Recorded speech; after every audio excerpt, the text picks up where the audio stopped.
हम सबके लाडले नेता आदरणीय राहुल जी अभी आप हमको संबोधित करेंगे। आप सबका यहां बहुत स्वागत।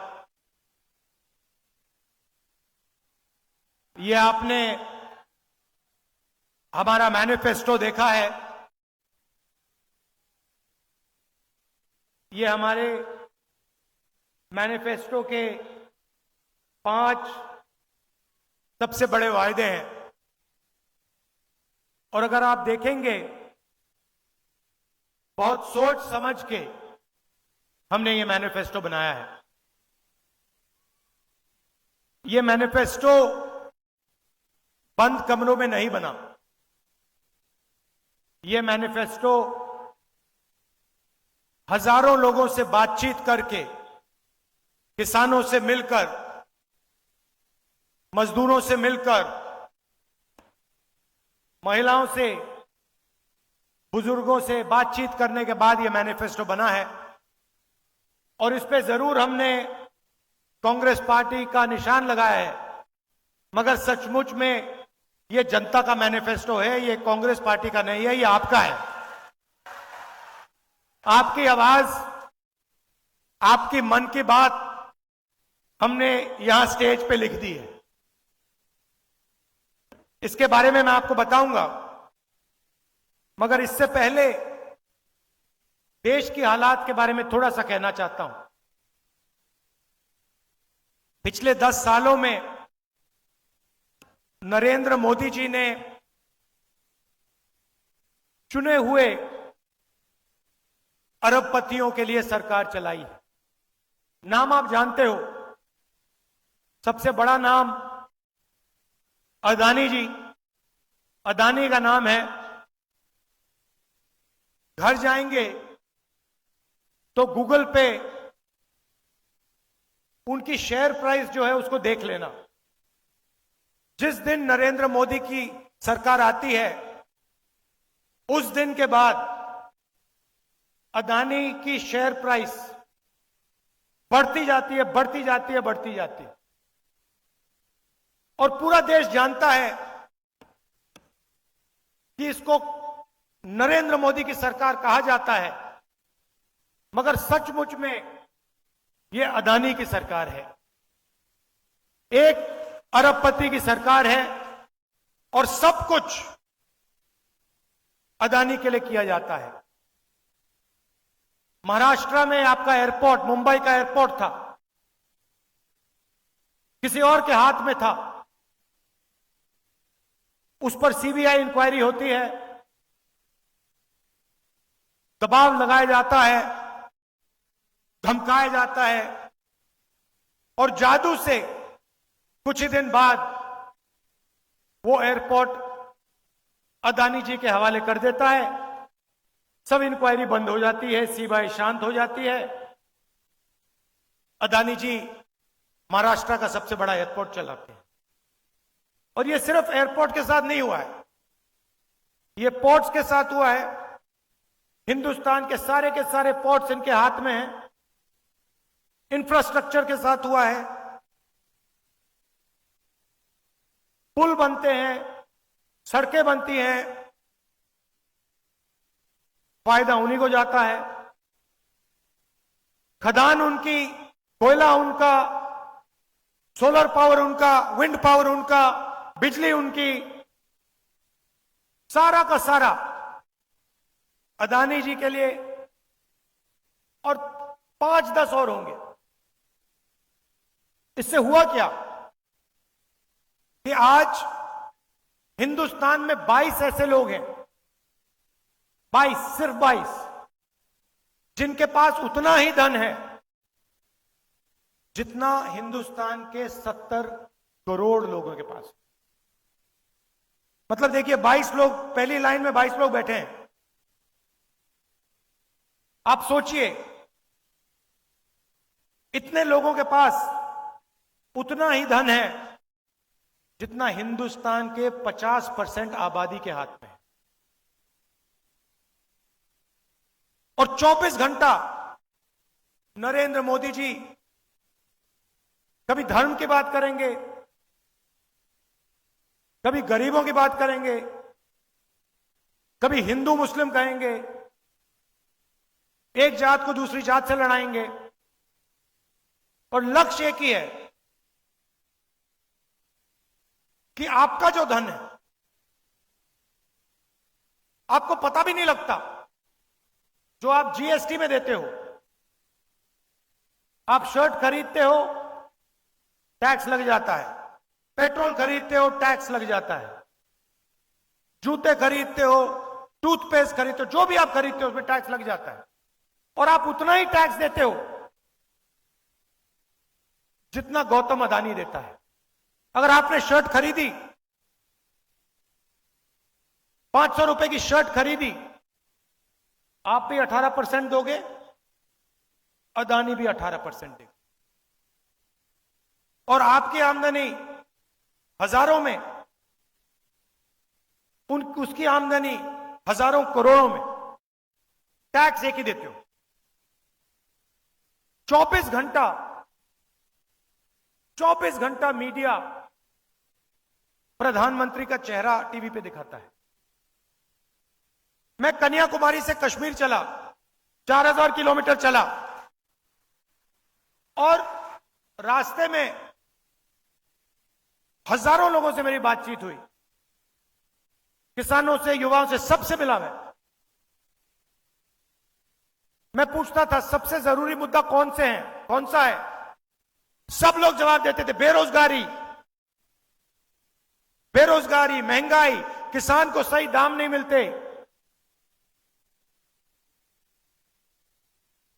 गरीबों की इस देश में कोई भागीदारी नहीं, ये मुद्दे थे। और आप 24 घंटा टीवी देखो, ना आपको बेरोजगारी के बारे में बताएंगे, ना आपको महंगाई के बारे में बताएंगे, आपको कोई किसान नहीं दिखेगा, कोई मजदूर नहीं दिखेगा। आपको बॉलीवुड के स्टार दिख जाएंगे आगे पीछे नाचते हुए, आपको क्रिकेटर दिख जाएंगे, आपको नरेंद्र मोदी जी दिख जाएंगे, कभी वो आपको समुद्र के नीचे दिखेंगे पूजा करते हुए। वहां पे मतलब मजाक बना रखा है, पूजा हो रही है, पंडित भी नहीं है, अकेले बैठे समुद्र के नीचे आर्मी वालों के साथ।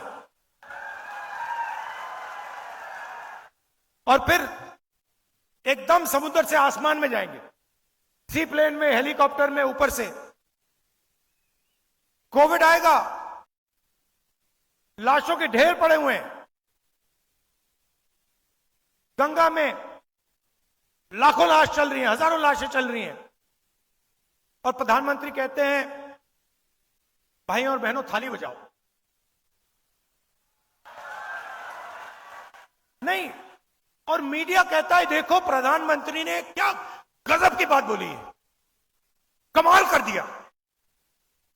वहां पे सांस नहीं ली जा रही, लोग दम तोड़ रहे हैं, मर रहे हैं, वेंटिलेटर नहीं है, ऑक्सीजन नहीं है, मीडिया कह रही है देखो कमाल किया मोदी जी ने, थाली बजवा दी हिंदुस्तान से, मरते हुए हिंदुस्तान से थाली बजवा दी। उसके बाद कहते हैं भाइयों और बहनों मोबाइल फोन जलाओ, मोबाइल फोन की लाइट चलाओ, वो चला दी। फिर मीडिया कहता है देखो कमाल की बात की मोदी जी ने, हिंदुस्तान में सेल फोन की लाइटें जला दी, और बाकी दुनिया देख रही है, कह रही है ये क्या हो गया भाई। और कोई प्रधानमंत्री थाली नहीं बजवा रहा था, वो बचा रहे थे लोगों को, जान बचाने में लगे थे। तो मजाक सा बना रखा है, कभी कुछ बोलेंगे, कभी कुछ और बोलेंगे, बस आपका ध्यान भटकाने का काम करते हैं। आप उनका भाषण सुनो, ध्यान से सुनो, उनका काम आपके ध्यान को इधर उधर ले जाने का है। अदानी जी का काम आपका धन आपके जेब में से निकालने का है। नरेंद्र मोदी जी कहते हैं मैं ओबीसी हूं, ठीक है आप ओबीसी हैं, तो ओबीसी के सामने पिछड़ों, पिछड़े वर्ग के सामने एक सबसे बड़ा सवाल है। इस देश में पिछड़े वर्ग के कितने लोग हैं? कोई कहता है 50% है, कोई कहता है 55% है, कोई जानता ही नहीं है। मगर मैं आपको एक बात कह सकता हूं, जितनी आपकी आबादी है उतनी आपकी भागीदारी इस देश में है ही नहीं। यह मैं गारंटी कह सकता हूं। जितनी आबादी आदिवासी की है उतनी भागीदारी आपकी नहीं है। जितने इस देश में दलित हैं उनकी भागीदारी नहीं है। मीडिया की लिस्ट निकालो।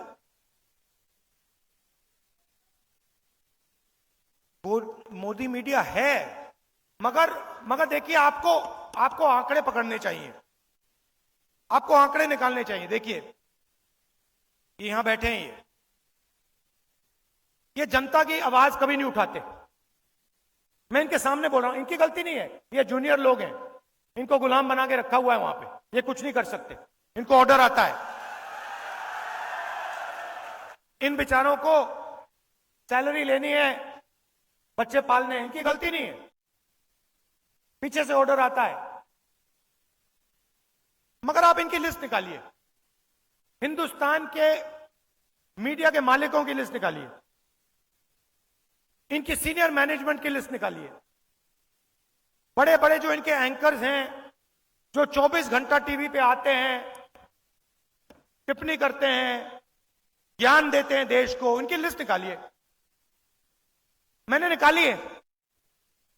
इसमें आपको एक पिछड़े वर्ग का आदमी नहीं मिलेगा, एक ओबीसी नहीं मिलेगा, एक दलित नहीं मिलेगा, एक आदिवासी नहीं मिलेगा, एक गरीब जनरल कास्ट का भी व्यक्ति नहीं मिलेगा।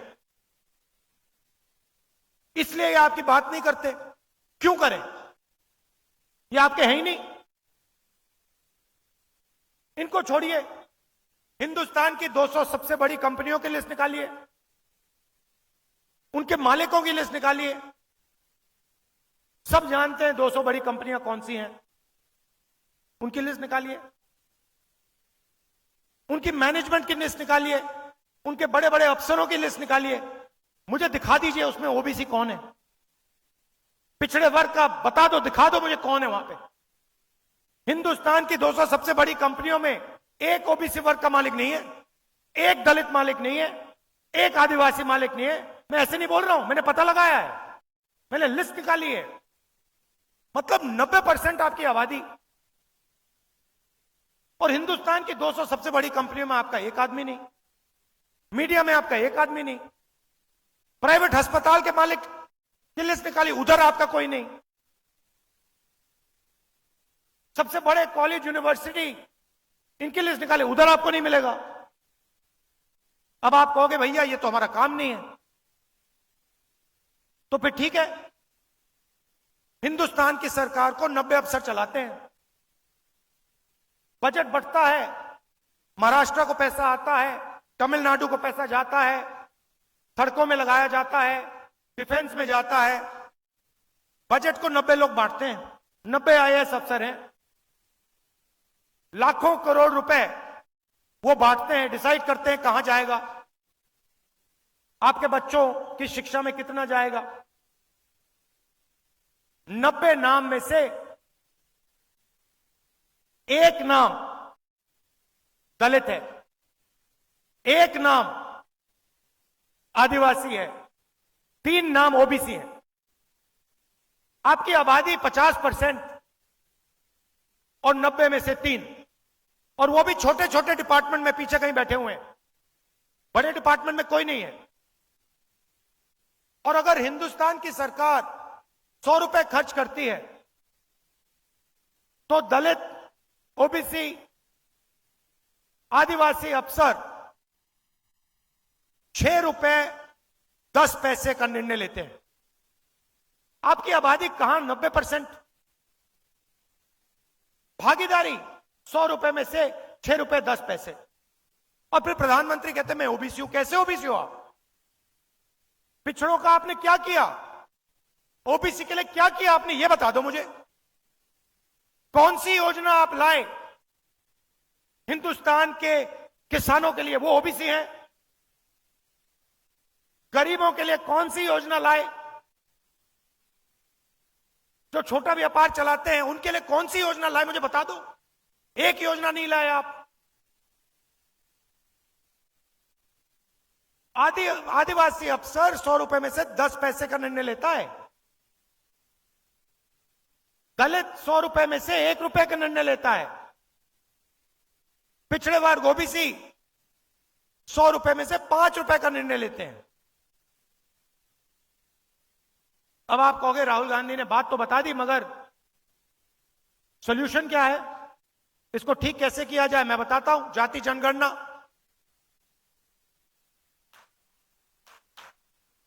किसी को चोट लगती है, सबसे पहले डॉक्टर कहता है भैया एक्सरे करो, 1 मिनट में पता लग जाता है। तो हमारा पहला वायदा सरकार बनने के एकदम बाद जाति जनगणना, इकोनॉमिक सर्वे, संस्थाओं का सर्वे कि हिंदुस्तान का धन किसके हाथ में है,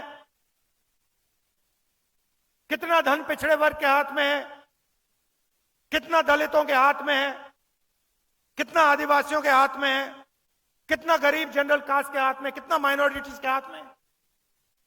हिंदुस्तान की संस्थाओं में ओबीसी कितने, दलित कितने, आदिवासी कितने, कहां, कौन सी पोजीशन पे। जाति जनगणना से यह सब पता लग जाएगा। और क्रांतिकारी काम है। देखिए, हम आपका टाइम जाया नहीं करते हैं।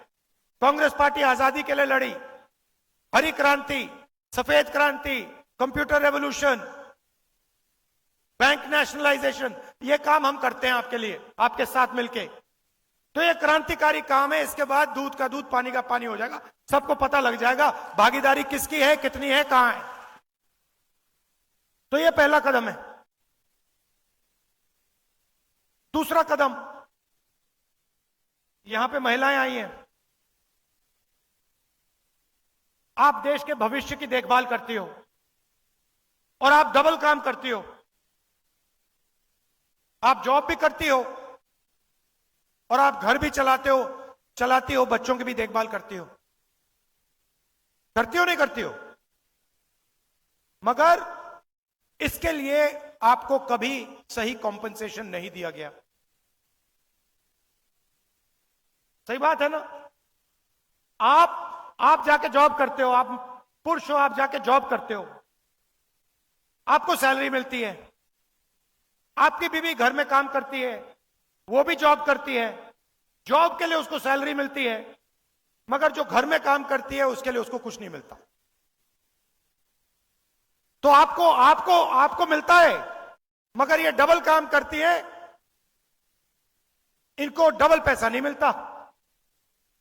तो ये बातचीत हमने कांग्रेस पार्टी में की और हमने निर्णय लिया कि देखिए, जो महिलाएं हिंदुस्तान के भविष्य के देखभाल कर रही हैं, जिनको उसके लिए कॉम्पेंसेशन नहीं मिलता है, पहली बार दुनिया में कोई भी सरकार क्रांतिकारी काम करने जा रही है। हिंदुस्तान के सारे गरीब परिवारों की हम लिस्ट निकालेंगे। जो भी गरीबी रेखा के नीचे होंगे, सारे परिवारों के हम लिस्ट निकालेंगे। हर परिवार में से एक महिला को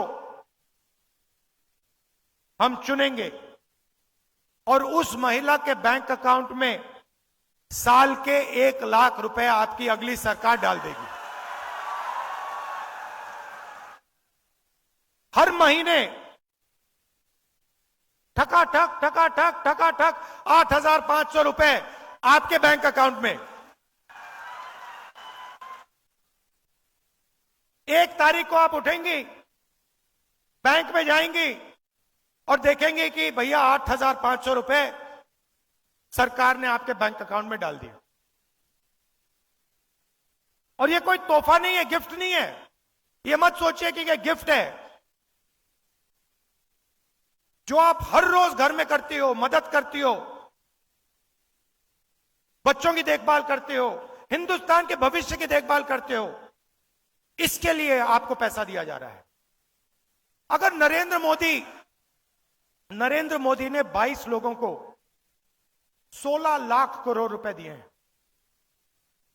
16 लाख करोड़ रुपए मतलब 24 साल का मनरेगा अदानी की सरकार ने 22 लोगों को पकड़ा दिया। 24 साल का मनरेगा। तो हमने डिसाइड किया है जितना उन्होंने 22 लोगों को दिया है उतना हम हिंदुस्तान के गरीबों को उठा के दे देंगे। तो हर महीने पहले तारीख को करोड़ों महिलाओं को बैंक अकाउंट में 8,500 रुपए, साल के 1 लाख रुपए कांग्रेस पार्टी की सरकार, इंडिया की सरकार देने जा रही है। अब सबसे बड़ा मुद्दा बेरोजगारी का। मोदी जी ने कहा था 2 करोड़ युवाओं को रोजगार दूंगा, कुछ नहीं किया। उल्टा नोटबंदी की, गलत जीएसटी लागू कर दी, अग्निवीर दे दिया और जो रोजगार बनता था वो भी खत्म हो गया। तो दो चीजें तो मैं पहले ही कह देता हूं। ये जो इनका अग्निवीर का स्कीम है, आते ही हम इसको रद्द कर देंगे, खत्म कर देंगे। क्योंकि हमें 2 तरीके के शहीद नहीं चाहिए। एक शहीद जिसको सरकार पेंशन देगी, उसको शहीद का दर्जा मिलेगा, उसके परिवार की रक्षा होगी। और दूसरा अग्निवीर शहीद जिसके परिवार को कहा जाएगा कि तुम्हारे बेटे को या बेटी को हम शहीद का दर्जा नहीं देंगे, तुम्हें कॉम्पेंसेशन नहीं मिलेगी, तुम्हें पेंशन नहीं मिलेगी।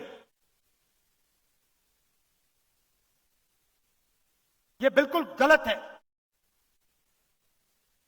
अगर 2 युवाओं ने देश के लिए अपना खून दिया तो दोनों के साथ एक जैसा बर्ताव होना चाहिए।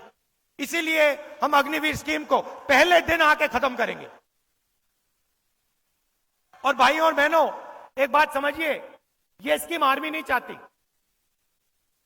यह स्कीम आर्मी ने नहीं मांगा। यह स्कीम प्रधानमंत्री के ऑफिस ने बनाया है, उधर से बना है।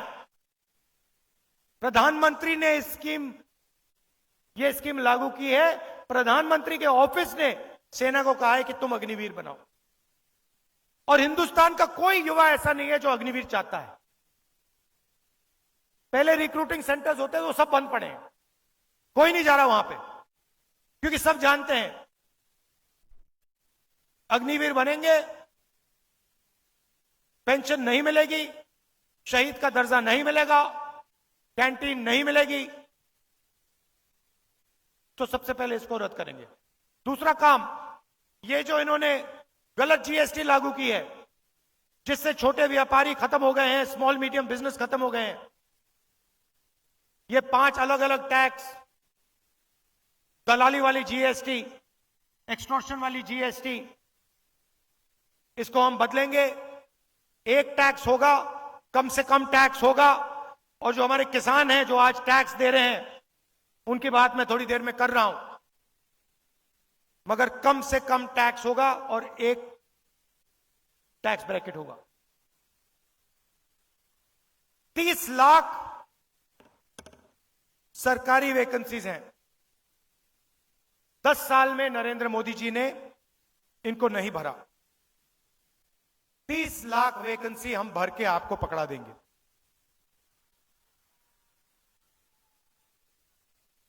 गरीब घर के बेटे बेटियां बेरोजगार हैं। अमीर घर के बेटे जब जॉब मार्केट में जाते हैं, वो अप्रेंटिसशिप करते हैं। अप्रेंटिसशिप अंग्रेजी शब्द है, मगर इसका मतलब कि उनका 6 महीने का, 1 साल की जॉब लगती है, उनकी ट्रेनिंग होती है, प्राइवेट कंपनी में, पब्लिक सेक्टर में, सरकारी ऑफिस में उनको जॉब लगती है, उनकी ट्रेनिंग होती है और फिर अगर वो अच्छा काम करते हैं उनकी जॉब परमानेंट हो जाती है। मगर ये अधिकार और ये मौका हिंदुस्तान के गरीब युवाओं को नहीं मिलता है। हम आपके लिए मनरेगा लाए थे, रोजगार का योजना, रोजगार का अधिकार। अब हम आपके लिए, हिंदुस्तान के युवाओं के लिए अप्रेंटिसशिप का अधिकार ला रहे हैं। इससे क्या होगा? जिसके पास डिप्लोमा है, कॉलेज डिग्री है, यूनिवर्सिटी से पढ़ा है, उन सबको यह अधिकार मिलेगा। प्राइवेट कंपनियों में, पब्लिक सेक्टर यूनिट्स में, सरकारी ऑफिसेज में, इन सबको 1 साल की अप्रेंटिसशिप मिलेगी। 1 साल का उनको 1 लाख रुपया मिलेगा और उनकी ट्रेनिंग होगी। गरीब से गरीब युवा हिंदुस्तान में अप्रेंटिसशिप कर पाएगा, ट्रेनिंग ले पाएगा। 1 साल में 1 लाख रुपए उसके जेब में आएंगे, बैंक अकाउंट में आएंगे और फिर उसके बाद अगर वो अच्छी तरह काम करेगा तो उसकी नौकरी परमानेंट हो जाएगी। किसी भी सरकार ने, दुनिया में किसी भी सरकार ने ऐसा क्रांतिकारी कदम नहीं उठाया है। ये हम करने जा रहे हैं। यात्रा में यहां से निकला, बहुत सारे युवाओं ने कहा हम पढ़ाई करते हैं, एग्जाम से 1 दिन पहले पेपर लीक हो जाता है, बेईमान लोग फायदा उठा जाते हैं, हम देखते रह जाते हैं। तो हम एक नया कानून लाएंगे, पेपर लीक के खिलाफ कानून, सख्त कार्रवाई होगी और जो भी पेपर लीक करवाएंगे उनको हम जेल में डाल देंगे। और आजकल जो फैशन बनाया है मोदी जी ने कि प्राइवेट संस्थाएं, प्राइवेट कंपनीज एग्जाम दिलवा रही हैं, इसको हम बंद करेंगे। कोई प्राइवेट कंपनी एग्जाम नहीं दिलवाएगी, सरकार एग्जाम दिलवाएगी, सरकार एग्जाम मार्किंग करेगी, टेस्टिंग करेगी। मैंने किसानों की बात की। पूरे देश में किसान उदास है, डरा हुआ है और किसान, किसी भी किसान से बात करो 2 चीजें कहता है। एक सवाल कि राहुल जी, अरबपतियों का कर्जा माफ हो जाता है, उनके पास पैसे की कोई कमी नहीं है, मगर हमारा कभी कर्जा माफ नहीं होता, क्यों नहीं? और दूसरा, प्राइवेट कंपनियों को उनके प्रोडक्ट के लिए सही दाम मिलता है, मगर हिंदुस्तान के किसान को सही दाम कभी नहीं मिलता, क्यों? ये 2 सवाल हजारों किसानों ने मुझसे पूछे, यात्रा में पूछे, हर रोज, राहुल जी ये क्यों हो रहा है? तो मैं उन किसानों से कहना चाहता हूं, हमारी सरकार आएगी तो ये नहीं होगा। सबसे पहले जैसे हमने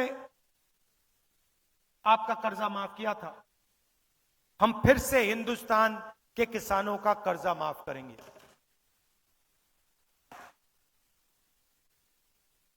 और जो उनकी सबसे बड़ी डिमांड है, हिंदुस्तान का हर किसान कह रहा है कि हमें कानूनी एमएसपी चाहिए, कानूनी मिनिमम सपोर्ट प्राइस चाहिए। वो हम हिंदुस्तान के किसानों के लिए करने जा रहे हैं। पहली बार हिंदुस्तान में कानूनी मिनिमम सपोर्ट प्राइस हमारी सरकार हिंदुस्तान के किसानों को देने जा रही है। ये हमारी गारंटी है। हम आपको झूठ नहीं बोलते हैं, आप जानते हो, ये आपकी आवाज है। ये आपने हमें बताया है। हम कोशिश भी करते, आपके बिना ऐसा हम मैनिफेस्टो नहीं लिख पाते, क्योंकि ज्ञान, जानकारी आप में है, हिंदुस्तान के करोड़ों लोगों में है। तो हम आपकी सरकार चलाएंगे, हम अदानी की सरकार नहीं चलाएंगे। हम किसानों की, मजदूरों की, छोटे व्यापारियों की सरकार चलाएंगे। हमारी कोशिश हिंदुस्तान के युवाओं को रोजगार देने की होगी, किसानों की रक्षा करने की होगी। हमारा चेहरा आपको टीवी पे नहीं दिखेगा, क्योंकि टीवी आपका है ही नहीं। टीवी अदानी का है, टीवी उन्हीं 22 लोगों का है। उधर आप मोदी जी का चेहरा देख सकते हो। ये टीवी वाले, ये जो हमारी क्रांतिकारी गारंटियां हैं, ये कभी नहीं दिखाएंगे। धर्म की बात करेंगे 24 घंटा, मगर जब राम मंदिर के इनॉग्रेशन में आदिवासी राष्ट्रपति को अंदर नहीं जाने दिया, तो मीडिया ने एक शब्द नहीं बोला, एक शब्द नहीं बोला, चुप थे। देश के राष्ट्रपति को, देश की राष्ट्रपति को राम मंदिर के इनॉग्रेशन में नहीं आने दिया। क्यों? क्योंकि वो आदिवासी है। मगर मीडिया ने एक शब्द नहीं बोला, चुप थे बिल्कुल। मैं देख रहा था, वहां पे अदानी बैठे थे, अंबानी बैठे थे, सब बैठे थे, लाइन लगी हुई थी। बॉलीवुड के सारे स्टार बैठे थे, क्रिकेटर बैठे थे, मगर वहां एक पिछड़ा नहीं था, एक दलित नहीं था, एक आदिवासी नहीं था। यह सच्चाई है।